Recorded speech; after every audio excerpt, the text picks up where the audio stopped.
The dust kicked up from his old boots as he walked between the tables at the monthly swap meet. 3 years now, same routine every month. Drive down from the mountains, buy supplies, maybe grab a hot dog, then head back up to his sheep and his. Silence. That's how it had been since he moved to the ranch. That's how he thought it would always be. The sun was getting hot by 10 in the morning, and most folks were already deep into their bargaining. Kids ran between the tables while their parents haggled over old tools and handmade crafts. He liked watching families together, even though it made his chest tight sometimes. He'd given up on that life long ago. He was heading toward the tool section when he saw her, just standing there by a table covered with silver jewelry, not moving, not talking to anyone. She wore a black shawl over her shoulders despite the heat, and her long dark hair hung straight down her back. People walked around her table, glanced at her jewelry, but nobody stopped to really look. It was like she was invisible. Something about her caught his attention. Maybe it was how still she stood, like a statue in the middle of all that noise and movement. Or maybe it was the way she watched everything, but didn't seem to be part of it. He knew that feeling. The vendors around her called her the Crow Woman. He'd heard them talking before. Some said it was because she was from the Crow tribe up north. Others said it was just because she always wore black and kept to herself. Nobody seemed to know her real story, and she never offered it up. He'd seen her at 3 or 4 swap meets now, always in the same spot, always alone. Her jewelry was beautiful, silver rings and necklaces with small stones that caught the light. But people seemed nervous around her. Maybe it was her quietness or the sadness that seemed to hang around her like a cloud. People could sense grief. He'd learned. It made them uncomfortable. He found himself walking toward her table before he really decided to. His hands felt sweaty, which was stupid. He was 45 years old, for crying out loud. But he hadn't talked to a woman, really talked, in more years than he wanted to count. Up close, he could see the details in her work. Each piece was carefully made, with tiny patterns carved into the silver. Her hands rested on the table, and he noticed how rough they were. Working hands like his own. She looked up at him then, and her eyes were the darkest brown he'd ever seen. There was pain there, old and deep, but also strength. She didn't smile or say hello. Just waited. He picked up a bracelet, turned it over in his hands. "This is beautiful work," he said. His voice came out rougher than he meant it to. "Thank you." Her voice was soft, barely above a whisper. "You make all these yourself?" She nodded. "My grandmother taught me before she passed." The way she said it told him everything. This wasn't just jewelry she was selling. These were pieces of her family, her history, things she probably didn't want to part with but had to. How much for this one? He held up the bracelet. $40. He could tell by how quickly she answered that she'd been asked that question many times today. Probably got turned down just as many times. $40 wasn't much for something this beautiful. But at a swap meet, people expected bargains. He pulled out his wallet and handed her the money without trying to negotiate. Her eyes widened a little, like she wasn't used to people paying. Her asking price as she wrapped the bracelet in tissue paper. He noticed how thin she was. Not skinny like someone who didn't eat much by choice, but thin like someone who'd been through hard times. Her clothes were clean but old, and her shoes had been repaired more than once. "You come here every month?" he asked. "When I can—" "I do, too. I have a sheep ranch up in the mountains. Come down for supplies mostly." She handed him the wrapped bracelet but didn't say anything. Most people would have asked about the ranch or the sheep or made some kind of small talk. She just stood there, waiting for him to leave like everyone else did, but he didn't leave. Something made him stay, even though he could feel other people staring. The old him would have taken his purchase and walked away. The old him didn't talk to strangers, especially not women who looked like they carried the weight of the world on their shoulders. "It gets lonely up there," he heard himself say. "And just me and the sheep most of the time." For the first time, something changed in her face. Just a tiny softening around her eyes, like maybe she understood what he meant. "Lonely is hard," she said quietly. Those 3 words hit him harder than they should have. Most people, when he mentioned being alone, would tell him to get out more, meet people, find hobbies. But she just acknowledged it. Lonely is hard. Yes, it was, around them, the swap meet continued. People laughed and called out to each other. A little girl dropped her ice cream and started crying. Two men argued over the price of an old fishing rod, normal life, normal noise. But standing there at her table, he felt separate from all of it. "I don't come down to town much," he said. "Just once a month, usually. I understand." And somehow he believed she did. There was something in her voice, in the way she held herself, that spoke of someone who'd also chosen distance over dealing with people. Or maybe had distance chosen for her. He looked at her jewelry again, really looked. Some pieces seemed older, more worn. Family pieces, he guessed. Others looked newer, probably her own work. All of it beautiful, all of it priced to sell quickly. She needed money, and not just for extras. "You live around here?" he asked. "In town. For now." For now. That suggested temporary, unsettled.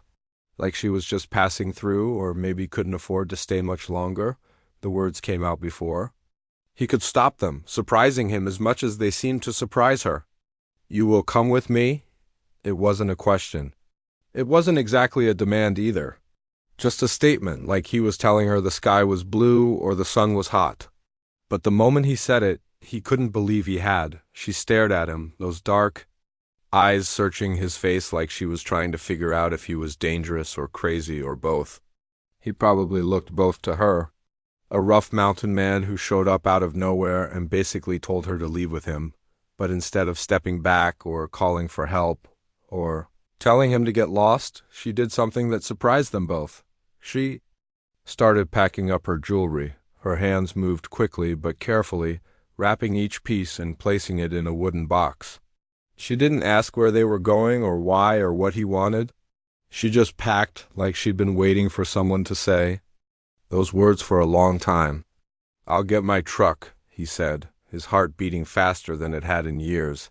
She nodded, still packing. "I'll be ready." As he walked away to get his vehicle, he couldn't quite believe what had just happened.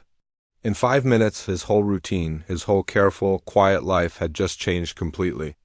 And the strangest part was, it felt right behind him. The Crow woman finished packing the last of her grandmother's silver, closed the box, and waited for whatever came next. She watched him walk away through the crowd, this strange man who had just changed everything with 4 simple words. Her hands trembled slightly as she finished packing the last necklace. What was she doing? She didn't know this person. Didn't know where he lived or what he wanted or if she'd made the biggest mistake of her life. But something deep inside her chest, something that had been quiet for so long she'd almost forgotten it existed, was telling her to trust him. Maybe it was the way he'd paid full price for her bracelet without trying to bargain. Maybe it was how he'd looked at her jewelry like he understood it meant something more than money. Or maybe it was just that she was so tired of being alone that any chance seemed worth taking. The wooden box felt heavier than usual as she lifted it. 3 years of her grandmother's work, plus her own pieces from the last 18 months. Everything she had left to sell. The money she'd made today would cover her motel room for another week, maybe 2 if she ate carefully. After that, she'd have to figure something else out. She always did, somehow. People around her were starting to pack up their own tables. The morning rush was over, and the afternoon would be slower. She'd learned the rhythm of these swap meets, learned when to expect customers and when to just wait. But today felt different. Today she wasn't waiting anymore. She saw him coming back through the crowd, walking with purpose toward her table. He moved like someone used to being outdoors, steady and sure of himself. His truck was old but clean, painted a faded blue that had probably been bright once. The kind of vehicle that was built to work, not to impress anyone. He didn't say anything when he reached her, just picked up her folding chair and the small table she'd been using. She grabbed her box of jewelry and followed him to the truck. The passenger door creaked when he opened it for her, and the seat was worn but comfortable. The cab smelled like coffee and something else she couldn't quite place. Not cologne, just the clean scent of someone who spent time outside. "You sure about this?" He asked as he started the engine. It was the first time he'd given her a chance to change her mind. She looked back at the swap meet, at all the people buying and selling and going about their normal Saturday morning. Her normal Saturday morning had been standing alone behind a table, hoping someone would buy her family's history piece by piece. "I'm sure," she said, and meant it. The truck pulled out of the dusty parking lot and onto the main road that led out of town. She'd driven this road before, but always heading back toward the city, toward the hospital, toward problems that seemed too big to solve. Now she was heading the other way, toward the mountains that rose up like blue shadows in the distance. They drove in silence for the first few miles. She snuck glances at him while he concentrated on the road. His hands on the steering wheel were rough and scarred like hers. Working hands. His face had lines around his eyes, the kind that came from squinting into sun and wind. There was gray in his dark hair, especially at his temples. He looked like someone who'd seen some hard times but hadn't let them break him. She knew that look because she saw it in her own mirror every morning. "You don't have to tell me," he said suddenly, his eyes still on the road. "But I'm guessing things have been tough for you lately." She thought about lying, about making up. Some story that would make her seem less desperate. But what was the point? He'd seen her at the swap meet, seen how thin she was, seen her selling family jewelry to strangers. "My sister died 2 years ago," she said. "Car accident. Left behind her boy, my nephew. He's been sick, really sick. The medical bills." She stopped, not sure how to explain the way money could just disappear when someone you loved was fighting. For their life, he nodded like he understood without needing all the details. "How old is he?" 12. "He's 12 years old, and he's been braver than any adult I know." The truck climbed steadily now, leaving the flat farmland behind and entering the foothills. Pine trees started appearing along the roadside, and the air, coming through the windows, smelled cleaner, sharper. "What about his father?" he asked gently. "Never been in the picture. My sister raised him alone until—" She swallowed hard. "Until she couldn't any more." They passed a sign that said the town was now 15 miles behind them. 15 miles from everything familiar, from the motel room that had been home for 6 months, from the social worker who called twice a week to check on her nephew's situation. She should have been scared. Instead, she felt something that might have been relief. "He's in the city now," she continued. "Special treatment program. They're taking good care of him, but I can't afford to stay close anymore." "Had to give up?" "My apartment, been living in motels, and my car mostly." She waited for him to react, to maybe realize what he'd gotten himself into by inviting a homeless woman to come with him. But he just kept driving, his expression thoughtful but not judgmental. "What kind of treatment?" he asked. "Cancer, leukemia. He's responding well to the new therapy, but it's expensive." "Really expensive." She laughed, but there was no humor in it. "Funny how you can lose everything trying to save someone you love." The road curved sharply now, following the contours of the mountain. Through the trees she could see valleys spread out below them, green and peaceful. It was beautiful in a way that made her chest tight. She'd forgotten that beautiful places still existed, had been so focused on hospitals and bills and just surviving that she'd stopped noticing the world around her. "I lost my wife 3 years ago," he said quietly. "Different situation, but I know about losing everything trying to save someone." She turned to look at him fully for the first time since they'd started driving. The pain in his voice was something she recognized immediately. Fresh grief had a different sound than old grief, and his was the settled kind, the kind that had worked its way deep into someone's bones. "I'm sorry," she said. "Cancer, too. We tried everything. Spent every penny we had, sold the house, borrowed. Against the ranch, in the end, none of it mattered." They both fell quiet again, but it was a different kind of silence now.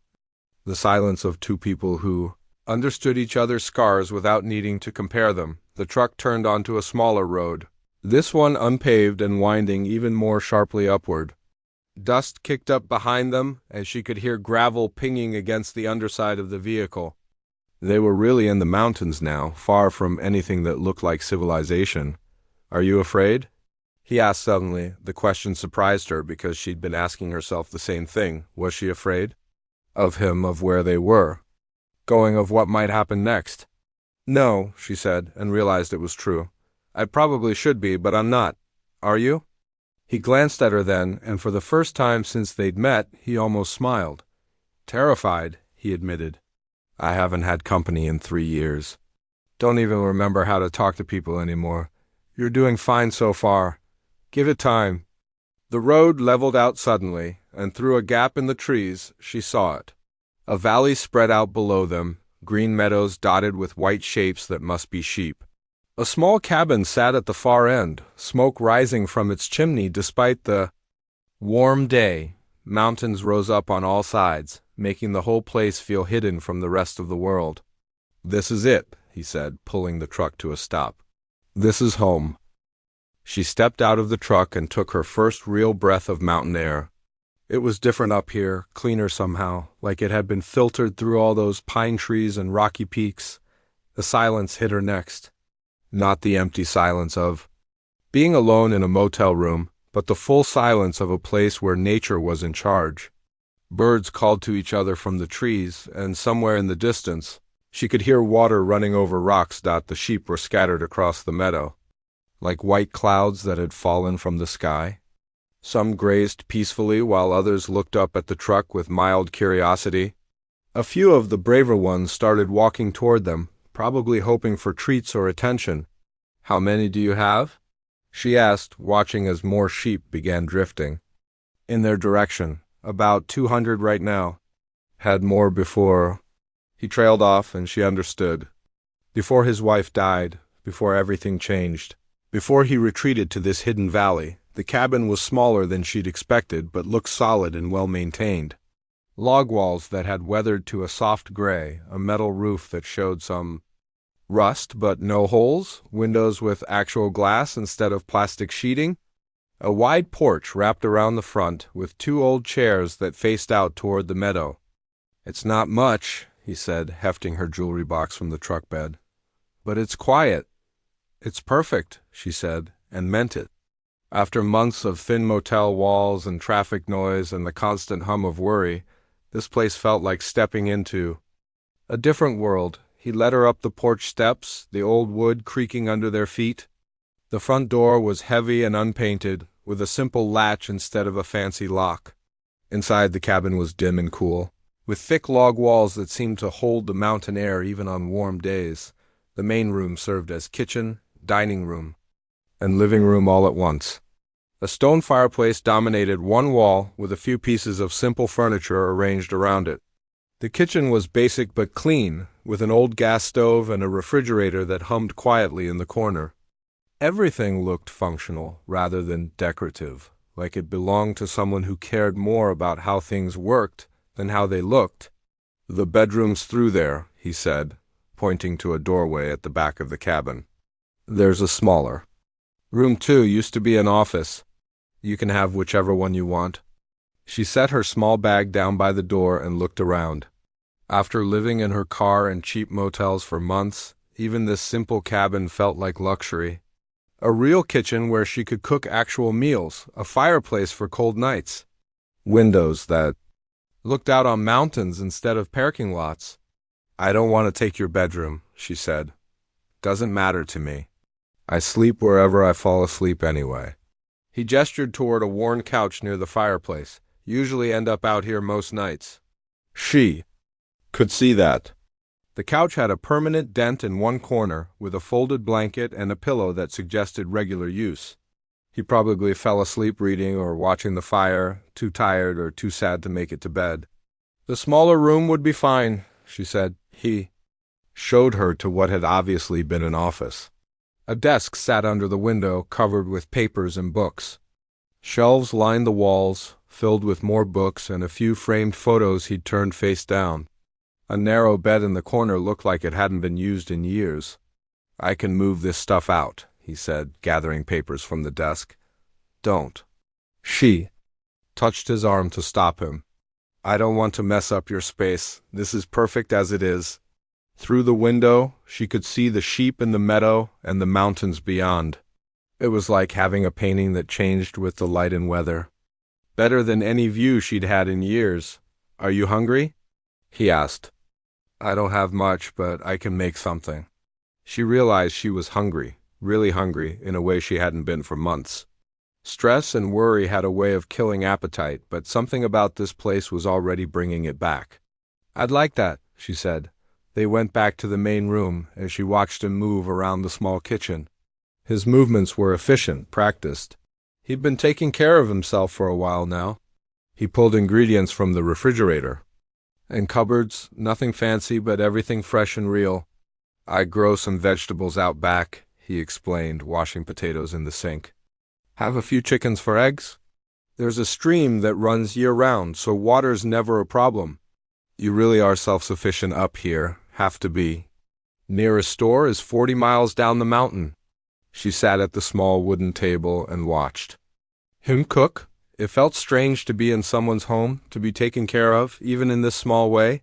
For 2 years, she'd been the one doing all the taking care of, making all the decisions, carrying all the weight. Sitting still while someone else cooked felt almost foreign.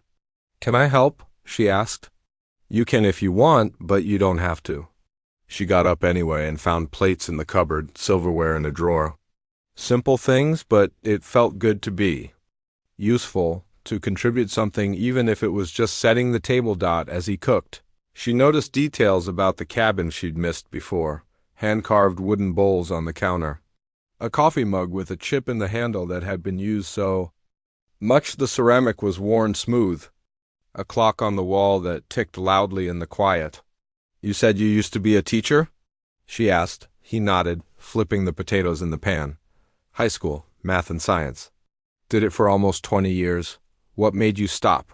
He was quiet for a long moment, concentrating on the food. After she died, I couldn't stand being around people.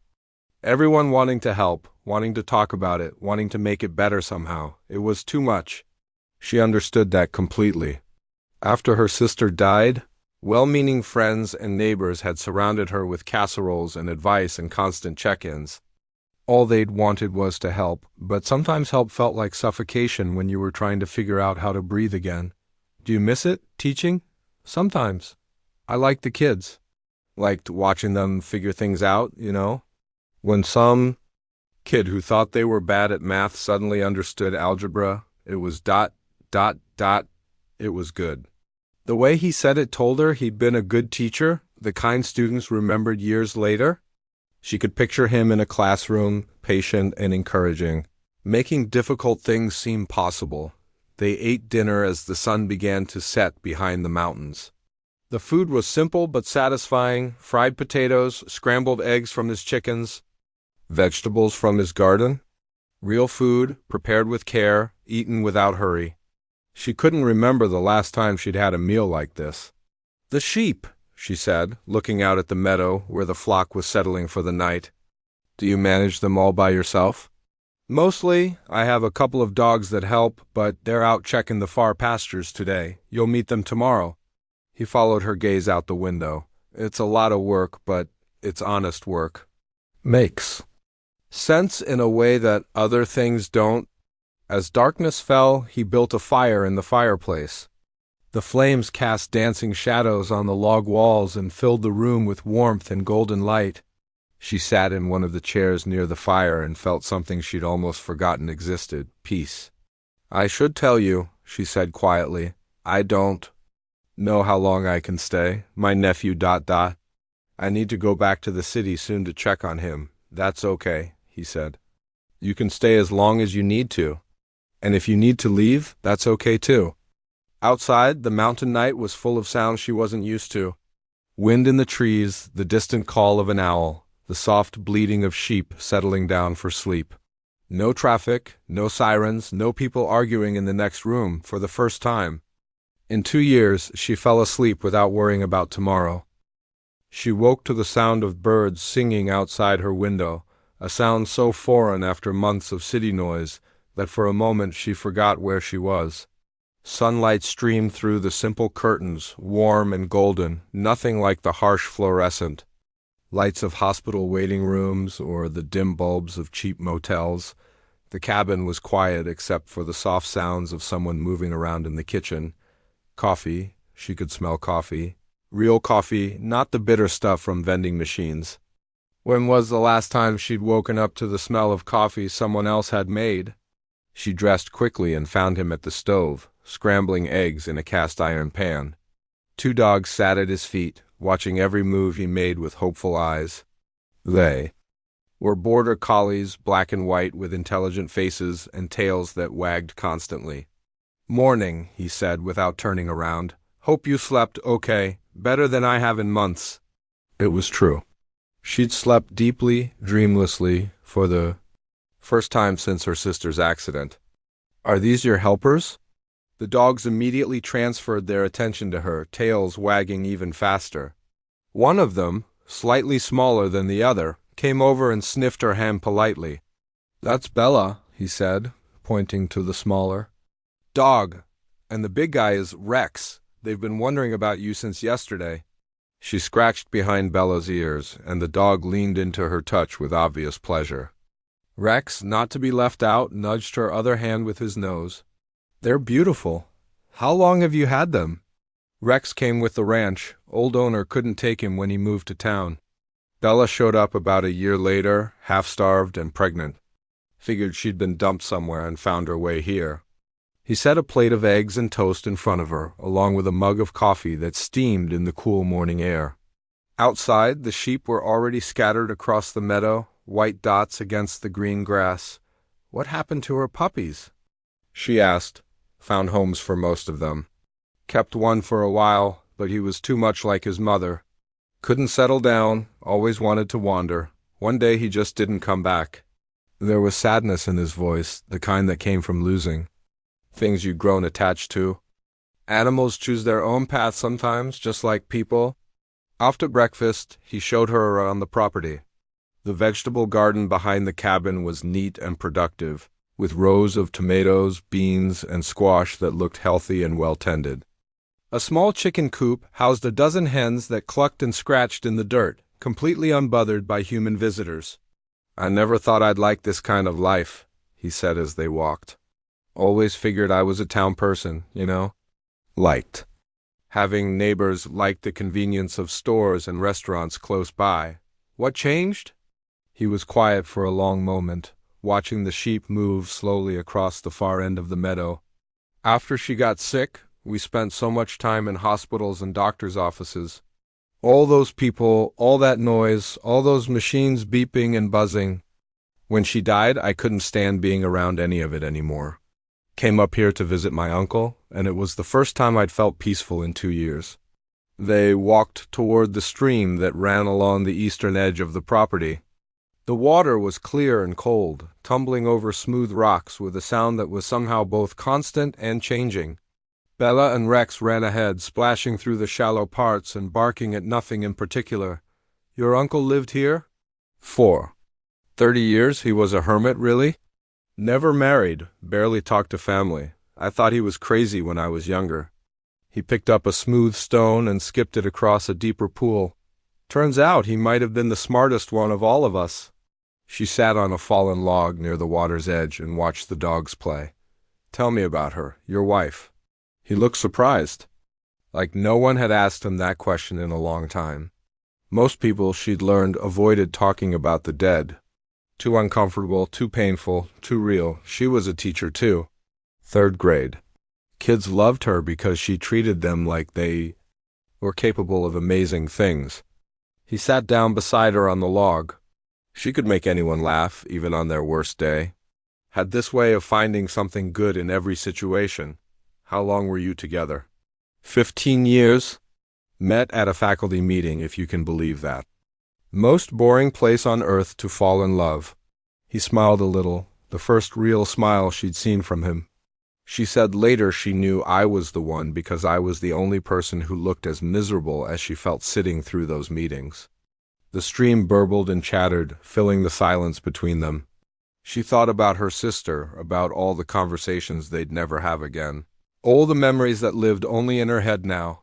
"What was her name?" she asked softly. He was quiet so long she thought he might not answer.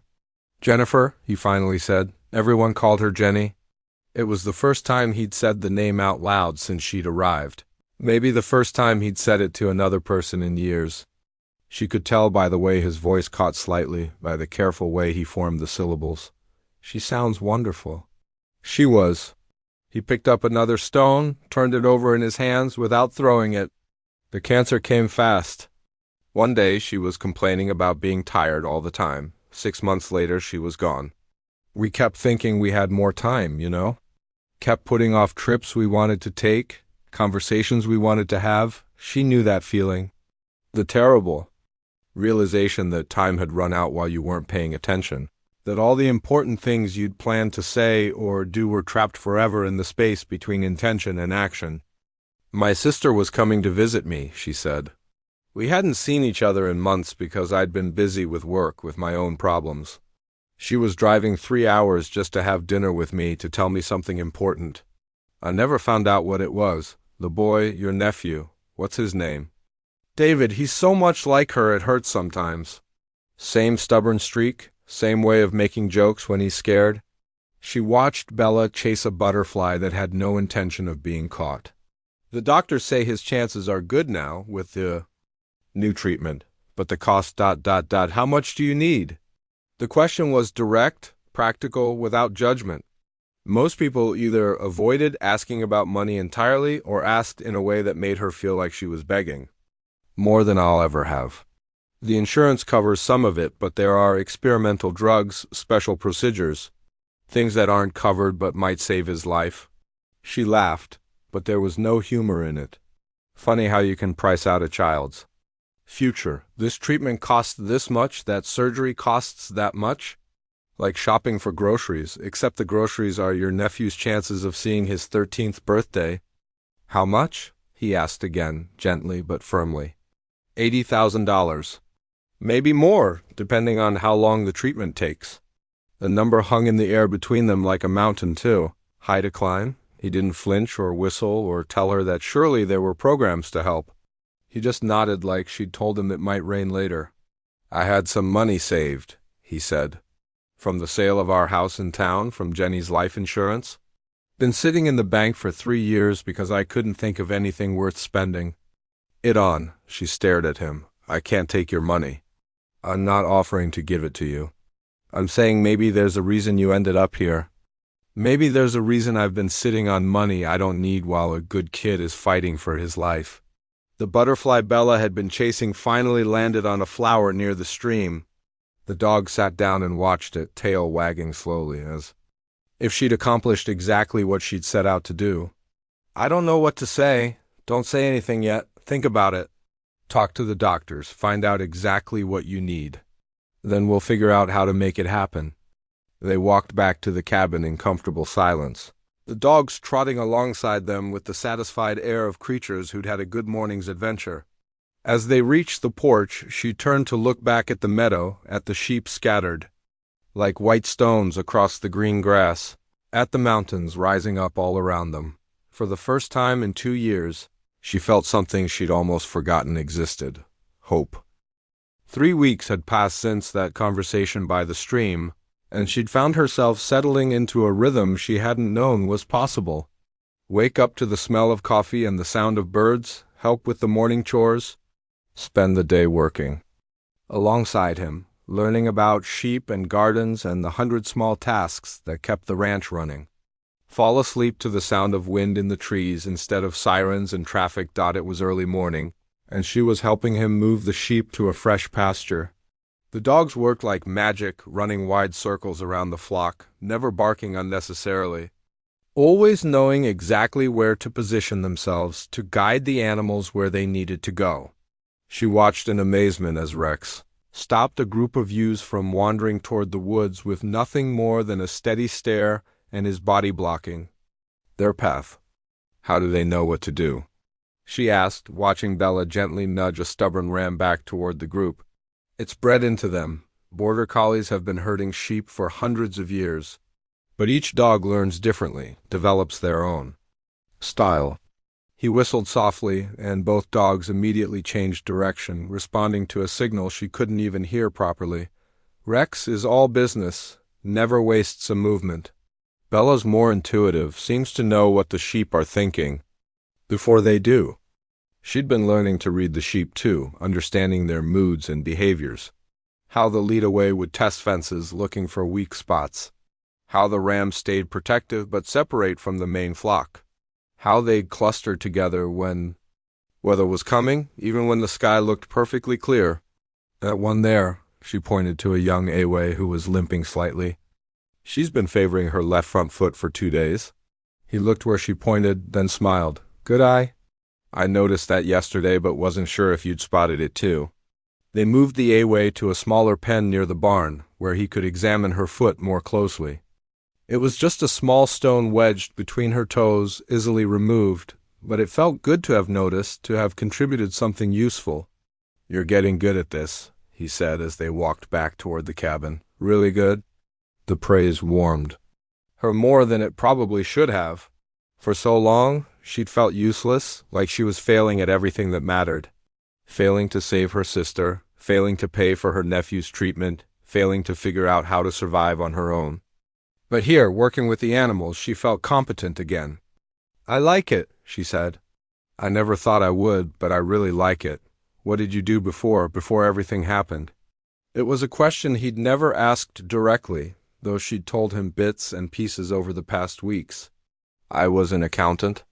Worked for a small firm in the city. Did taxes mostly. Nothing exciting, but it was steady work. Do you miss it? She thought about her old office, the fluorescent lights and gray cubicles, the endless columns of numbers on computer screens. I thought I would, but no, I don't miss it at all. Turns out I'm happier working with living things than with spreadsheets. They reached the cabin and she went inside to start lunch while he finished checking the fence line. This had become their routine too, sharing the cooking and cleaning without discussing who should do what. It just happened naturally, each of them picking up tasks as needed. The phone rang while she was washing vegetables from the garden. It was an old rotary phone, the kind with an actual bell that rang loudly enough to hear from anywhere on the property. She'd learned not to answer it. It was usually either someone trying to sell him something or the school district calling again. Hello, she heard him say from the porch where he'd gone to take the call. Yes, this is him. She tried not to listen, but his voice carried through the open window. It was the school district again, she could tell by his tone. They called at least once a week, sometimes more. Always the same conversation, from what she could gather. They needed substitute teachers. They missed him. Wouldn't he consider coming back even part-time? I appreciate that, I really do, he was saying, but I'm not ready to come back. Maybe next year. Next year, that's what he always told them. She'd heard him have this conversation 6 times now, and it was always next year. But she could hear something in his voice when he talked to them, something that wasn't there when he said no to salespeople or survey callers. Regret, maybe. Or longing. He came back inside a few minutes later looking frustrated. Same conversation again? She asked. They're desperate. Lost 2 teachers this summer, can't find replacements. Keep offering me more money, more flexibility, anything to get me back in the classroom. She studied his face while he washed his hands at the kitchen sink. You want to go back? It wasn't a question. She'd watched him over the past weeks, seen how he lit up when he talked about his former students, how he explained things to her with the patience of someone who genuinely loved teaching. No, he said, but without conviction. I like it here. This is enough. That's not what I asked. He turned to face her, leaning against the counter. It doesn't matter what I want. I can't go back there. Can't deal with all those people, all that energy. Can't pretend to be normal when I'm not. Who says you have to pretend? You don't understand. Teaching isn't just about the subject matter. You have to be present, engaged, positive. Kids can sense when you're going through the motions. They deserve better than someone who's just trying to get through the day. She finished cutting carrots and started on the potatoes, thinking about what he'd said. You know, my nephew's been in and out of hospitals for 2 years. He's had dozens of teachers, hospital tutors, homeschool instructors, regular classroom teachers when he was well enough to attend. You know which ones he talks about? He didn't answer, but she could tell he was listening. The ones who treated him like a real person, not like a sick kid they had to feel sorry for. The ones who challenged him, who got frustrated with him when He wasn't trying who celebrated with him when he succeeded. The ones who brought their whole selves to work, problems and all. That's different, is it? Those teachers didn't hide their humanity from him. Some of them were going through divorces, dealing with sick parents, struggling with their own kids. But they showed up anyway, and they cared anyway, and that's what made them good teachers. The phone rang again. This time he didn't move to answer it, just let it ring until the caller gave up. They really need you, she said quietly. They need someone. Doesn't have to be me, but you're good at it. I can tell just by how you explain things to me. You have patience, and you don't talk down to people, and you genuinely want them to understand. He was quiet for a long time, staring out the window at the sheep in the meadow. What if I can't do it anymore? What if I get in there and fall apart? Then you fall apart. And then you get back up and try again the next day. You make it sound simple. Not simple, just possible. They ate lunch on the porch, watching the dogs take their afternoon nap in the shade of the old oak tree. The sheep had settled in the far pasture, content with the sweet grass and the warm sun. Everything was peaceful, ordered, predictable. I've been thinking about your offer, she said suddenly. About the money for David's treatment. He set down his sandwich and looked at her directly. And I want to say yes, but I need to know why. Why would you do this for us? You barely know me. Maybe that's exactly why I can do it. No history, no complications, no expectations. He was quiet for a moment. Jenny always said I thought too much about everything, analyzed every decision to death. Maybe this is something I should just do because it feels right. It's a lot of money. Money I don't need, for a life that does need saving. Seems like simple math to me.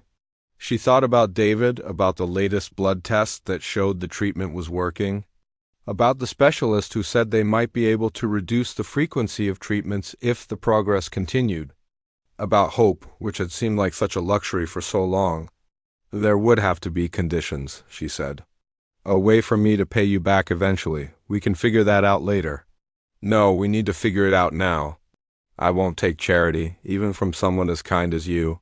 He smiled at that, the first real smile she'd seen from him all week. Okay, how about this? You help me figure out whether I should take that teaching job. Be my practice audience. Help me remember how to talk to people again. And maybe... He paused, looking almost embarrassed. Maybe you stay here and help run the ranch. I could use a partner. The word hung in the air between them, loaded with possibilities neither of them was quite ready to name. Partner could mean business partner, someone to share the work and the decisions. But it could mean more than that too, and they both knew it. I'd like that, she said simply. That evening they called the hospital together to discuss David's treatment plan with his doctors. Then they called the school district to tell them he'd consider returning in the fall, part-time if they could work around the ranch schedule. For the first time in years, they were both planning for a future. That included hope. The storm came out of nowhere on a Tuesday morning in late spring. The kind of weather that turned mountain roads into rivers and made even experienced drivers think twice about leaving home. She woke to the sound of rain hammering against the cabin roof and wind howling through the pine trees like something alive and angry. He was already up, standing at the kitchen window with a cup of coffee, watching the sheep huddle together in whatever shelter they could find. The dogs were inside, pacing restlessly near the door, their usual morning routine completely disrupted by the weather. How long is this supposed to last? She asked, joining him at the window. Weather service says 3 days, maybe 4. Could be worse, though. At least it's rain and not snow. She'd been at the ranch for almost 2 months now, and they'd settled into something that felt like a real life together. She helped with the animals, he taught her about ranch management, and they'd started making plans for the future. Real plans like expanding the vegetable garden and maybe getting a few cattle. Plans that assumed she'd be staying, that they'd be building something together. The phone rang, cutting through the sound of the storm. He answered it while she started breakfast, scrambling eggs from their chickens and making toast from bread she'd learned to bake in the old oven. Yes, this is her, she heard him say, and something in his tone made her look up from the stove. He was holding the phone out to her, his face serious. It's the hospital.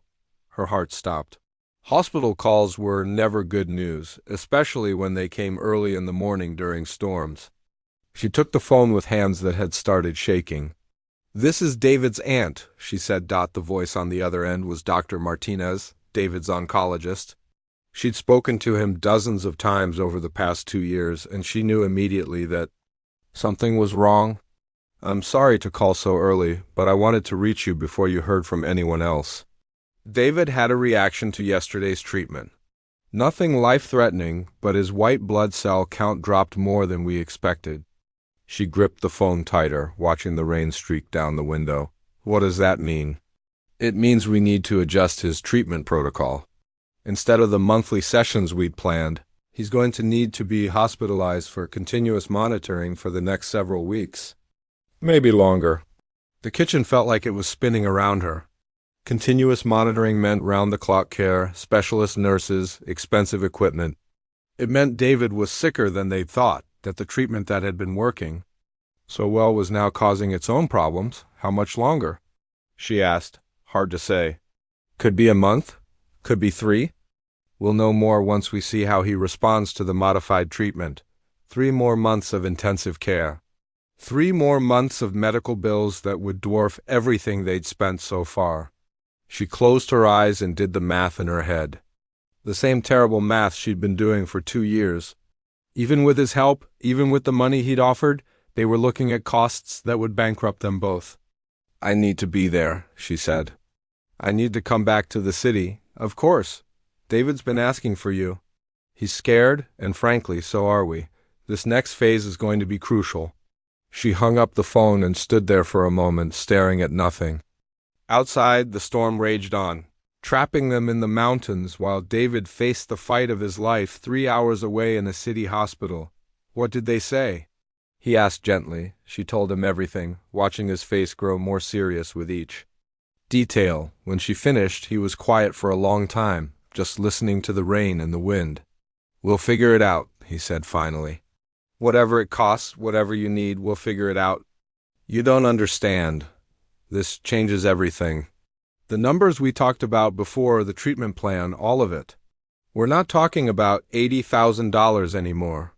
We're talking about maybe double that, maybe more."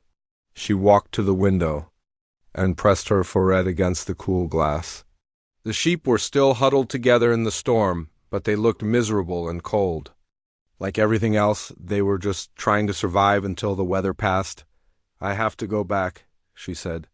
"I can't stay here while he's going through this alone. I know. I mean permanently. This isn't just a visit. I need to be there for whatever comes next, however long it takes." He was quiet again, and when she turned around, she saw something in his face that looked like panic. Not just disappointment or sadness, but real fear. "What about us?" he asked quietly. It was the question she'd been dreading, the one that had been circling in her mind since the phone rang. What about them? What about the life they'd been building, the plans they'd made, the partnership they'd started to create? "I don't know," she said honestly. "I wish I did, but I don't know." The storm kept them trapped in the cabin for 3 days, just as the weather service had predicted. 3 days of rain so heavy they couldn't see the barn from the kitchen window. 3 days of wind that knocked out the power twice and made the old cabin creak and groan like a ship in rough seas under normal circumstances. Being stuck inside together might have been cozy, romantic even. They'd have played cards by firelight and told stories and maybe admitted some things to each other that they'd been too scared to say out loud. Instead, they spent the time making lists. Lists of David's medical needs, lists of doctors and specialists, lists of expenses that grew longer and more frightening every time she added them up. He helped her research treatment centers and insurance, policies and charitable foundations that might offer grants for pediatric cancer patients. "There's a place in Denver," he said on the second day, reading from his laptop, "specializes in cases like David's. They take a certain number of pro bono patients each year. What are the chances of getting in? Hard to say. But the waiting list isn't as long as some other places." Denver. That was 8 hours away from the ranch, in the opposite direction from the city where David was now. If they went there, she'd be even further from the life she'd started to build here. On the third morning, the rain finally stopped. The sun came out, revealing a world that looked washed clean and bright green. The sheep emerged from their shelters and began grazing again as if the storm had never happened. But something between her and him had changed during those 3 days. They were both more careful with their words, more polite, like they were strangers again. "The roads should be clear by this afternoon," he said over coffee. "I can drive you down to town, help you get whatever you need for the trip." "You don't have to do that. I want to." She packed her few belongings while he loaded supplies into the truck. The jewelry box that had started this whole journey went back into her small suitcase, along with the clothes she'd arrived with. She left behind the work shirts and jeans she'd bought for ranch work, the books he'd lent her, the coffee mug she'd claimed as her own. The drive to town was quiet except for the radio, playing softly, and the sound of water rushing in the ditches beside the road. The storm had left everything looking fresh and new, but all she could think about was how temporary everything was, how quickly a life could change with one phone call. "I'll send money," he said as they reached the edge of town. "For David's treatment, as much as you need, whenever you need it." "You don't have to do that?" "Yes, I do." They pulled up in front of the bus station, a small building that served more as a general store than a transportation hub. Her bus wouldn't arrive for another hour, but he insisted on waiting with her. "Will you call me?" he asked as they sat on the bench outside the station. "Let me know how he's doing." "Of course." But they both knew that phone calls wouldn't be enough, that the distance between them was about more than just miles. She was going back to a world of hospitals and uncertainty and medical bills that would consume everything. He was staying in his mountains with his sheep and his quiet life that she'd disrupted for just a few months. When the bus arrived, he helped her load her suitcase and gave her an envelope with enough cash to cover her immediate expenses. They hugged goodbye, and she tried to memorize the feeling of his arms around her, the smell of pine trees and wood smoke that always seemed to cling to his clothes. "Take care of yourself," she said. "You too." As the bus pulled away, she watched him through the window until he disappeared around a bend in the road. Then she turned forward and tried to prepare herself for whatever came next, knowing that the hardest part wasn't leaving the ranch. The hardest part was not knowing if she'd ever be able to come back. The pediatric oncology ward looked exactly the same as it had 6 months ago, all beige walls and fluorescent lighting that made everyone look sick even when they weren't.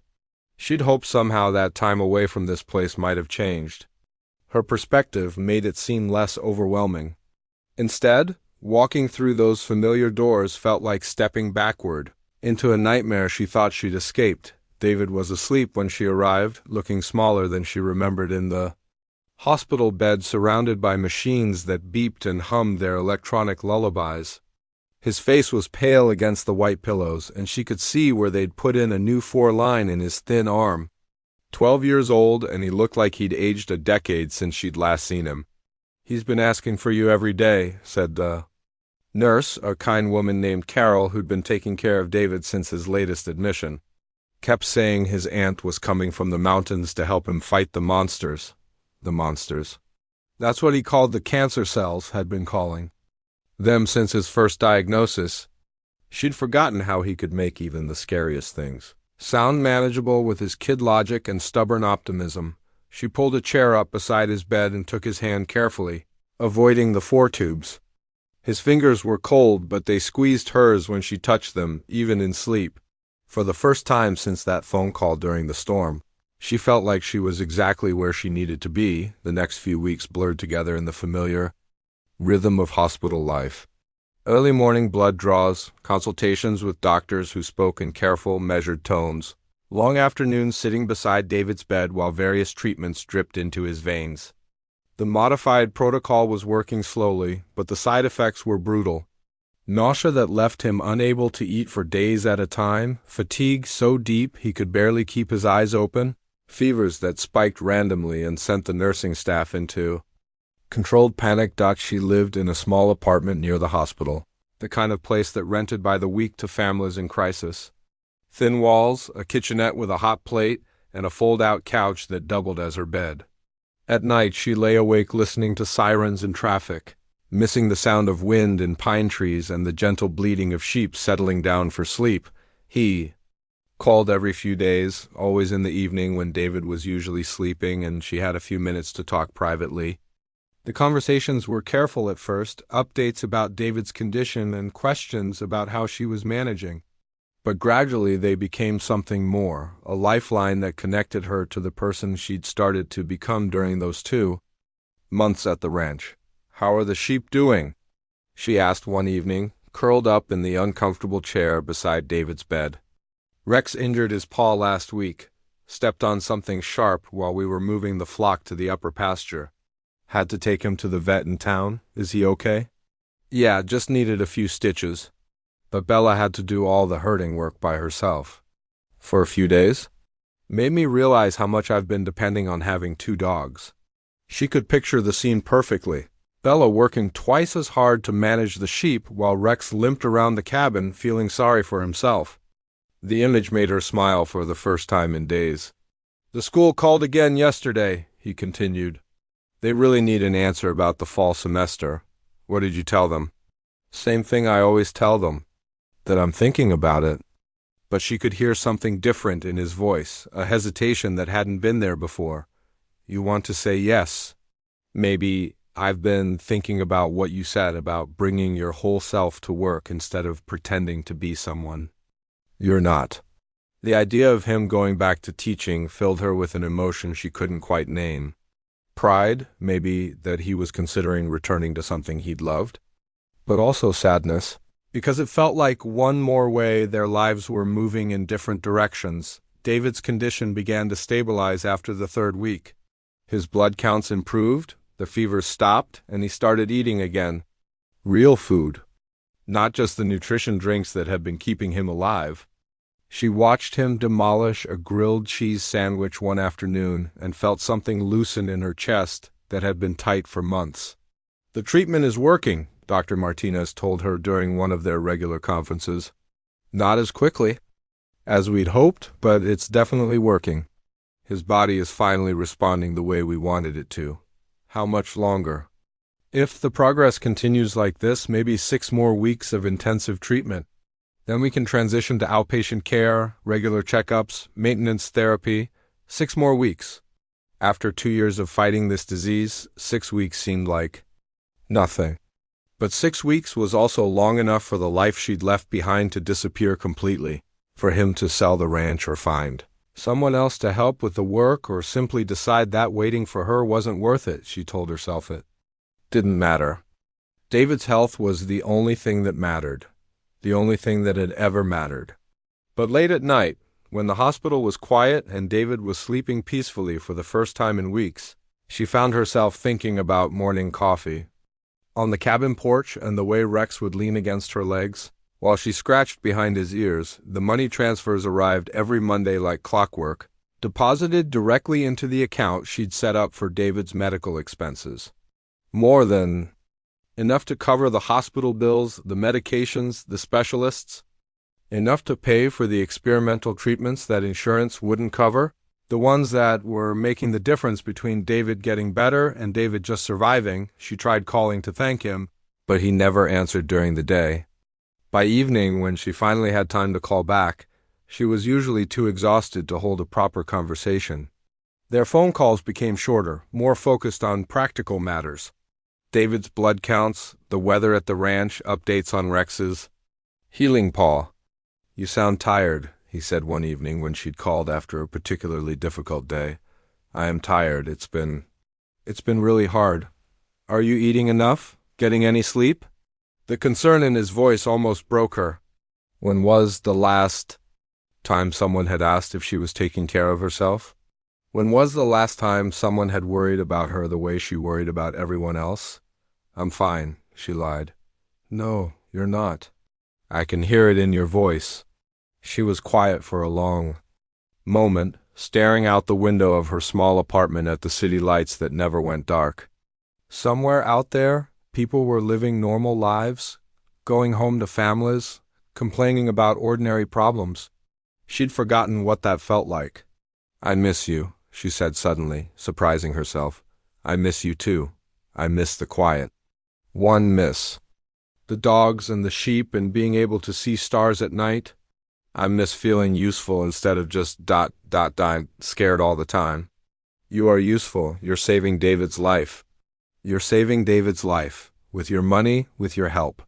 I'm just sitting here watching machines beep. That's not true, and you know it. But sometimes it felt true. Sometimes it felt like she was just taking up space in a world of medical professionals who actually knew what they were doing.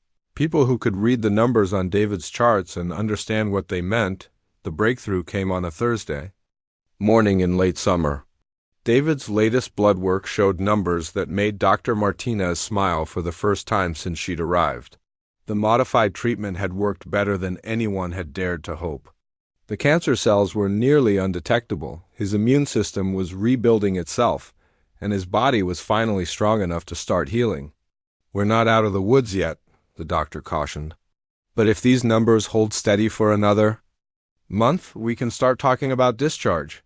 Home care, regular checkups, a normal life. She'd almost forgotten what that meant. That evening she called the ranch with better news than she'd had in months. The phone rang 6 times before he answered, and she could hear exhaustion in his voice. "Sorry, just got back from town. Had to take Bella to the vet." "Is she okay?" "Yeah, just getting her vaccinations updated. But I had to do it alone because Rex still isn't quite ready for long trips." She realized then how much she'd been asking of him, how much he'd been managing by himself while sending her money and emotional support. The ranch, the animals, his own life that had been put on hold while he helped her save David's. "I have good news," she said, and told him about David's blood work, about the possibility of going home soon. "That's wonderful," he said, and she could hear genuine relief in his voice. "Really wonderful. It's because of you." "Because of what you did for us?" "It's because David's strong and the doctors know what they're doing and you never gave up on him." After she hung up the phone, she sat in her small apartment and realized something that should have been obvious weeks ago. She'd been so focused on getting David better, so consumed with medical bills and treatment protocols, that she'd forgotten to think about what came next. David was going to be okay.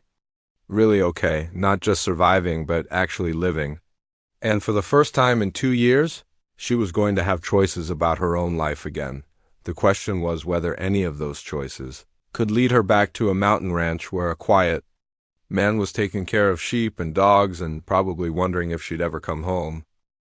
David was discharged on a crisp October morning when the leaves were just starting to turn gold, and the air had that clean bite that promised winter wasn't far behind. She signed what felt like 100 forms, listened to discharge instructions from 3 different nurses, and accepted a bag full of medications that would keep him healthy for the next 6 months. He looked like a different kid walking out of that hospital. Not just healthier, though the color had returned to his cheeks and he'd gained back some of the weight he'd lost, but stronger somehow, like surviving the worst thing that could happen to a person had given him a quiet confidence that hadn't been there before. "So where are we going now?" he asked as they loaded his few belongings into her old car. It was a good question, one she'd been avoiding thinking about for weeks. The apartment near the hospital was rented only through the end of the month. Her old place in the city was long gone, given up when the medical bills started piling up. Technically, she was homeless again, just like she'd been the day she met a lonely sheep herder at a swap meet and changed both their lives forever. "I'm not sure yet," she told David honestly. "We need to figure out where you want to finish recovering." The social worker had given them several options. A group home for kids with chronic illnesses, where David could get specialized care while finishing his education. A foster family experienced with medical needs, people who understood treatment schedules and medication routines. Or he could stay with her, if she could prove she had stable housing and income. David was quiet for a long time as they drove through the city traffic, watching familiar neighborhoods scroll past the windows. Finally he spoke up. "Can I ask you something?" "Of course." "Do you miss him? The man from the mountains?" The question caught her off guard.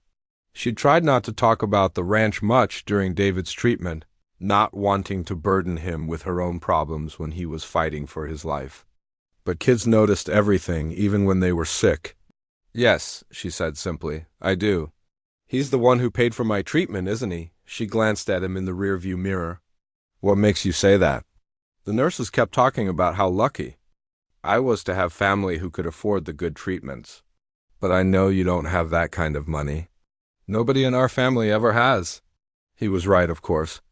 At 12 years old, David had learned more about the cost of medical care than most adults ever would. He'd heard the conversations about insurance limits and experimental treatments, and what happened to kids whose families couldn't pay. He helped us, yes, because he loves you. It wasn't a question, just a statement delivered with the matter-of-fact certainty that only kids seem to possess. She felt her throat tighten at the simplicity of it. "I think so." "I hope so. Then we should go back to him." She pulled into a parking lot outside a diner and turned around to look at David properly. "It's not that simple, sweetie. You need regular checkups, blood tests, access to specialists. The ranch is hours away from any of that." "How far from Denver?" "Denver? Why Denver?" "Dr. Martinez said there's a really good hospital there, one that specializes in kids like me. Said if I ever needed more treatment, that's where he'd send me." She'd forgotten about that conversation, one of many she'd had with David's medical team about long-term care options. Denver was closer to the ranch than the city hospital where they'd been. Not close, but closer. About 4 hours, I think. That's not so bad. Lots of kids travel farther than that for medical stuff. They went into the diner and ordered coffee for her, hot chocolate for him. David pulled out the tablet the hospital had given him to keep up with schoolwork and started researching something, with the focused intensity he brought to everything that mattered to him. "Look at this," he said, turning the screen toward her. "There's a whole program in Denver for kids with cancer. They have doctors who specialize in exactly what I have, and they do all their follow-up care remotely. Video calls, local labs, the whole thing." She looked at the website he'd found, reading about innovative treatment programs and remote patient monitoring. It was impressive, the kind of forward-thinking medical care that hadn't existed even 5 years ago. The best part is, they take patients from all over Colorado and the surrounding states. They're used to working with families who live in rural areas. David, I know what you're thinking. That I need to be practical, that I need to think about my health first. But what if being healthy isn't just about medicine? What if it's also about being happy? The wisdom in his words hit her harder than any medical diagnosis ever had. When had this kid gotten so smart about life? "I've been in hospitals for 2 years, he continued. "I know what it's like to just survive, to have every day planned around. Treatments and tests and checkups. But those 2 months when you were at the ranch, when you called me from there, you sounded different, happy, like yourself again." She thought about those phone calls, how she'd shared stories about learning to herd sheep and bake bread in a wood-fired oven, how she'd described morning coffee on the porch while watching the sun rise over the mountains. David had listened to every word, probably understanding better than she did how much that place had come to mean to her. "I want to try," she said finally, "but I need to know he still wants us there. It's been 4 months. A lot can change in 4 months." David grinned, the first real smile she'd seen from him since before his latest hospitalization. "Only one way to find out." They drove west that afternoon, leaving the city and its hospitals and medical buildings behind. David slept in the passenger seat for most of the journey, exhausted by his first full day outside the hospital in months. She used the quiet time to think about what she'd say when she saw him again, how she'd explain why she was coming back, whether he'd even want her to stay. The monthly swap meet was just ending when they reached town. Vendors were packing up their tables, folding chairs, and loading trucks with whatever hadn't sold. She parked near the same spot where his truck had been that first day, where he'd approached her table and changed everything with 4 simple words. She wasn't sure what made her get out of the car, what made her walk toward the area where she'd set up her jewelry table all those months ago. Maybe she needed to see the place where it all started. Needed to remind herself that sometimes the most important moments in life happened. When you least expected them, that's when she saw him. He was standing near where her table had been, holding a small wrapped package and looking lost in thought. Older, maybe, with more gray in his hair and deeper lines around his eyes. But unmistakably him, unmistakably the man who'd offered her coffee and kindness when she'd needed both most desperately. He looked up as she approached. And for a moment, neither of them moved. Then his face broke into a smile that erased every worry she'd had about whether he'd want her back. "I was hoping you'd be here," he said quietly. "You were?" "I've been coming to every swap meet for the past 2 months. Just in case." He held up the package. "Brought you something." She unwrapped it carefully, revealing a small wooden carving of a sheep, perfectly detailed and smooth from careful sanding. "You made this?" "Had a lot of time on my hands lately. Learned woodworking from videos on the internet." David had woken up and was standing beside her now, studying the man who'd saved his life from a distance. "Are you the one who helped pay for my treatments?" "I am, thank you." David stepped forward and held out his hand with the formal politeness that medical professionals had taught him. "I'm David." He shook David's hand solemnly. "Nice to meet you, David. I've heard a lot about you. Good things, I hope." "Very good things." They stood there in the late afternoon light, 3 people who'd been brought together by loss and kept together by hope. Around them, the swap meet continued its familiar rhythm of buying and selling, people searching for treasures and bargains and things they didn't know they needed. "I was wondering," she said, the words coming out in a rush before she could change her mind, "whether that offer to stay might still be open. I know it's been a long time, and I know everything's different now with David, but—" "Yes," he said, before she could finish. "Yes, it's still open, both of you. For as long as you want." David looked back and forth between them, understanding passing over his face like sunrise. "So we're going home?" She looked at this man who'd given them everything when they had nothing, who'd waited for months without knowing if she'd ever return, who was willing to take on the responsibility of a recovering 12-year-old without hesitation. "Yes," she said, finally understanding what home meant. "We're going home." As they walked back to the car together, David between them chattering about everything he wanted to see at the ranch, she realized that sometimes the best things in life happen not because you planned them, but because you were brave enough to say yes when love offered you a second chance. The mountains were waiting, and for the first time in years, so was their future.